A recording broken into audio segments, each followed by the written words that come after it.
Hey, church family. It is Friday, and I hope you've got some great plans for your weekend that include joining us this Sunday in worship. But until then, we've just got some what we hope is helpful information for you on some things that we've been considering and working on here as pastors. I know you are aware, as I am, that the world seems to be spinning a bit dangerously out of control. We're a bit on the edge about things. And so as pastors, we have been praying together, we have been talking, and we have been working on how to best shepherd and disciple the whole congregation in the way that we think and approach and begin to respond to many of the cultural crises that are in front of us right now. And so I've asked Raymond to come and just give you a brief snapshot of the heart behind how we're approaching this process and what it is we hope to do together as a church body as we learn to consider how to think and respond to what's going on around us right now. Hey, Redemption Hill. We've had some good conversations with some of you who have either emailed or called us to ask about different things and about how we might be able to help you and equip you to deal with the conversations going around about race relations in the United States, the history of those things, and again, just how we might help to equip you for those conversations. And we want to expand that. We've had some great conversations, but we want to be able to offer that kind of help to the entire church. We're still looking at the best way to do that, but in our prayer and our planning, we know that we want to do at least 4 things for you. Number one, we want to provide you with a sense of the history, and not an exhaustive history lesson, but enough of a slice of history here and there to give us a sense of what has taken place and how we've gotten to this current moment. In 1 Chronicles chapter 12, verse 32, there's an interesting description there of the sons of Issachar. And it actually says there that they had understanding of the times to know what Israel ought to do. And that's what we want to provide you with as a church. We want to help provide understanding of the times, at least enough of an understanding of the times, so that we might be informed when it comes to our moral obligations, that we might have God's help in determining that, and not simply letting our moral obligations or our sense of those things be defined for us by voices outside of God. So we want to give you a sense of the history of what's taken place, and really along 2 lines, a sense of the history of certain events, but more than the events, also a history of the thought or the philosophy which tries to tell us how we ought to interpret those events and move forward. The second thing that we want to provide you with is a look at some terms, a glossary, if you will. A lot of the terms that are used in these conversations and how those are being defined by the world outside of the church.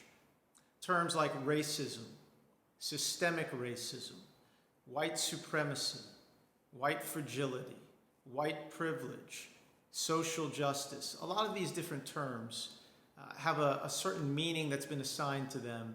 And we want to help you not only understand how those are being defined by the most prevalent voices in these conversations, but also how those definitions intersect with the Bible's own definitions or categories where it touches upon things that are very similar or identical to those terms. So what does the Bible have to say about all those things? And that's really another thing that we want to do. A third thing is we want to just go through some biblical teaching. We want to just go through the Bible's teaching on how God says Christians ought to relate to one another across different ethnicities, or how Christians of different ethnicities ought to relate to one another, and also what the Bible has to say about how we ought to relate to those in our midst who are the most disadvantaged and who therefore would be the most susceptible to abuses of power. And then finally, a fourth thing we want to do is we want to provide a comparison between Christianity and what discipleship or following Jesus ought to look like as compared to either one of 2 errors. It's possible to completely deny, on one end, deny some of the worst parts of our history and some of the things that have taken place in this country to bring us to the current moment that we're in. But it's also possible to go to the other extreme as well, all right? To not just deny those things, but to allow these things to define us in ways that would actually run contrary to what the Bible has to say. So we want to help you avoid all of that and just kind of figure out what is the Bible saying and how is God's Spirit guiding us as we seek to follow Christ as his disciples. So first thing, again, we just want to give you a sense of the history of events and the history of thought that's brought us to this point. We want to help you, secondly, define some terms. And thirdly, we want to teach just from the Bible, what does the Bible say about how Christians of different ethnicities ought to relate to one another, and how Christians ought to treat those who are the most disadvantaged or vulnerable in their midst. And then finally, number 4, we just want to give you a comparison between Christianity and some of the prevailing ideologies that are at work and at play here. Where are they perhaps similar or intersecting, and where are they completely divergent? Where are they very different? So that we can, again, be those who have understanding of the times to know what God's people ought to do. We look forward to doing that with you. More information about when and how we'll be doing that will be coming out, so look for that from us. And thank you again. All right, so as you could probably understand, the task ahead of us in all of this is sizable. Trying to figure out the right venue and the right vehicle for doing this is something that we're still working on. These are all conversations that we need to have in a perfect world face-to-face. Doing any of what we're trying to do via video and some kind of a system like that, it's not ideal, but it's where we are. COVID has presented all kinds of challenges for us that we're continuing to learn how to overcome. They're not insurmountable obstacles, but as we consider those 4 things that we're trying to accomplish together as a church, when we think about the times in which we live, we're still trying to figure out the right way to go about it. We've thought about filming videos on those 4 things and then scheduling a series of Q&As so that you can watch the videos first, and then in different groups we can come together and have Q&A.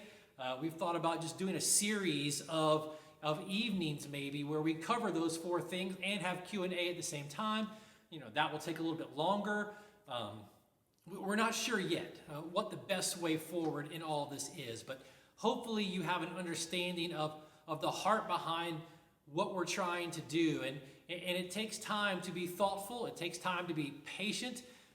It takes time to be practically biblical in how we approach this. And so that's what we've been working on. That's what we've been praying through. And so stay tuned for more info as we get the details of how we're going to go about approaching this put together. We'll let you know as soon as we can.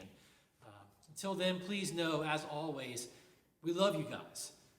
If there's anything that we could be doing or praying for you, please don't hesitate to reach out to us at pastors@redemptionhill.org.